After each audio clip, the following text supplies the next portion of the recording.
First of all, the idea that he came up with an enemies list is false. There's a footnote in his book related to corrupt actors. And I do think Kash Patel's the right man for the job. This guy served as chief of staff at the Department of Defense. He was deputy at DNI. He was a prosecutor. He was a public defender. And let's review the tape here. The FBI was involved in spying on President Trump in 2016. The FBI was involved in the Hunter Biden laptop cover-up. They pre-bunked that story with big tech.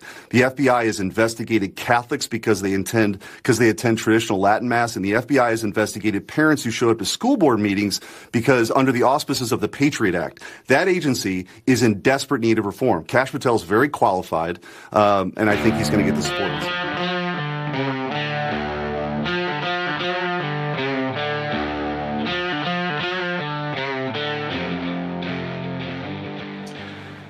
Hi, everyone. This is Lad Dilgard. Welcome to another episode of Stand and Speak. Coming to you from our Florida location. We're going to begin a series of analyses on the Trump appointments, especially the big ones for the cabinet appointments. Today we're going to hit on the FBI director nomination, who is a guy by the name of Kash Patel. And he's one that the left fears the most in this position, and one that the Trump supporters are very excited about. Just as a reminder, if you like what you're seeing here, hit the thumbs up sign below this and subscribe. Feel free to comment in the comment section below on YouTube. Find us on X at Lad Dilgard, and hopefully you will enjoy this episode. Okay, today's fact of the day. According to Robert C. O'Brien, writing in the Wall Street Journal, Kash Patel is one of the most experienced people ever to be nominated for the FBI director.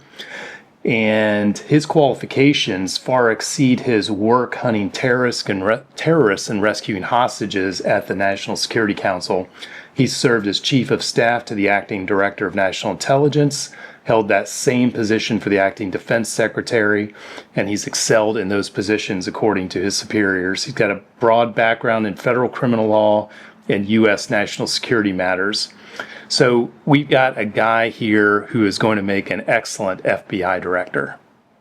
So according to a Wall Street Journal article by Sadie Gurman, Patel, 44, she calls him a right-wing provocateur.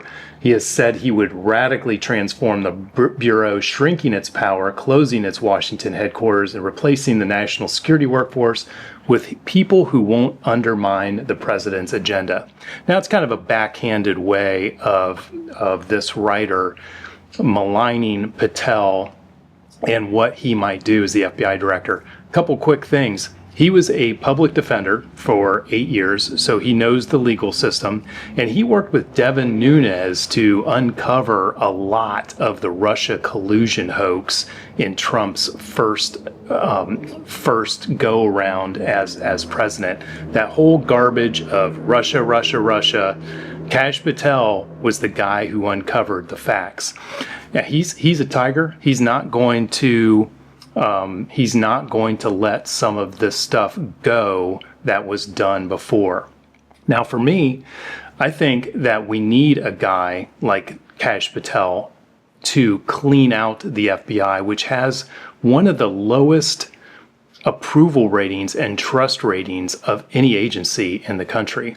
So that's a bad thing. So with the drone stuff that's going around in many states right now, New Jersey and New York and Florida, California, somebody said the other day to me that whatever the FBI came out with on these drones, I wouldn't trust it, or the Department of Defense, or the SEC, or Health and Human Services, or the FDA, or whoever the agency is who's telling you something. Most of us don't believe it because they were so fraudulent and so corrupt the last 8 years trying to remove Trump from power. I don't trust anything they say. So why are conservatives so fired up about Kash Patel's nomination?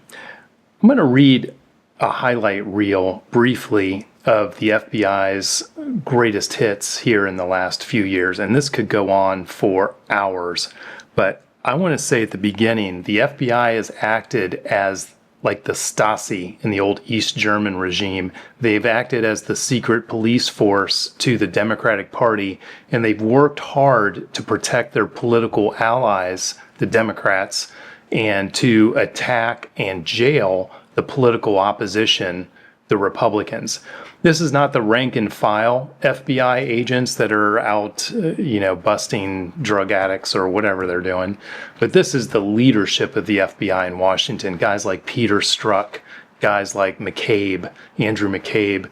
These guys, first off, initiated the Russia collusion hoax with a fraudulent application to the FISA court to get wiretaps on the Trump campaign. They knew it was fake. They did it anyway. And we got 2.5 years of Russia collusion. Absolutely fraudulent. This is no place for a law enforcement organization to be, and it's why nobody trusts them.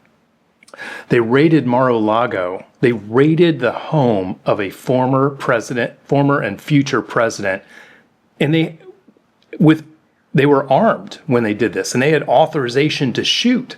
So this has never happened before. This is over a paperwork dispute of classified documents. Joe Biden had piles of classified documents in his garage. They didn't raid his home with arms. The fact that they would do this shows political hostility, and it was unnecessary. They gave a directive, one of the FBI offices gave a directive to label parents who were protesting at school board meetings as domestic terrorists. They did that. They targeted Catholics for their anti-abortion beliefs. In fact, I want to read just a little bit about this. January 2023, conservative lawmakers slammed an internal FBI memo from the Richmond field office titled "Interest of Racially or Ethnically Motivated Violent Extremists in Radical Traditionalist Catholic Ideology almost certainly presents new mitigation opportunities." That's a fancy way of saying we're targeting Catholics because they're anti-abortion. The memo identified radical traditionalist Catholics as potential racially or ethnically motivated violent extremists, and said that racially or ethnically motivated violent extremists in radical traditionalist Catholic ideology presents opportunities, blah, blah, blah, blah, blah. So this reminds me of Waco, reminds me of the Idaho murders, the FBI, when they took the war to what they called, right-wing or extremists, white nationalists or whatever. It turns out none of those people were white nationalists at all, but the FBI wanted to declare war. They wanted to declare war on whites, on conservatives, on rural people. And what we got was Waco, and we got the Idaho murder of a woman and her son. The FBI has a tendency to go off the reservation, and they are way off the reservation now. The FBI, a couple more, the FBI raided a home of a pro-life man in Pennsylvania, Mark Houck, because he was praying at an abortion clinic, and somebody began shouting down his 12-year-old son, and he intervened, and they raided him, an armed raid on his home, and according to his wife and others, they used excessive force. Unacceptable. And the last one, according to Senator Chuck Grassley from Iowa, the FBI sat on bribery allegations against Joe Biden as Vice President Hunter and Ukraine. And really, they did everything they could to shield Joe Biden and Hunter from any kind of corruption or bribery charges. They took sides. There's no doubt about it that the FBI is a law enforcement agencies that took sides. And I asked some senators Senate candidates in Ohio in a debate a couple of years ago. I said, when are you guys going to do something about the apparatus of the federal government led by the FBI declaring war on conservatives? Declaring war. The guy, James O'Keefe, raided his apartment. They raided the girl's apartment who took Ashley Biden's diary. I mean, it goes on and on and on. The FBI is corrupt to the core. And Kash Patel is going to do something about it. He is going to be the tiger that does something about it. Pam Bondi will be the next Attorney General, and she will be responsible for clearing that out. So that's all I have for today. On the next episode, we will review another cabinet appointment. But again, subscribe at the bottom, hit that thumbs up sign, and find us on X @LadDilgard or YouTube Stand and Speak. Thanks. Have a good day.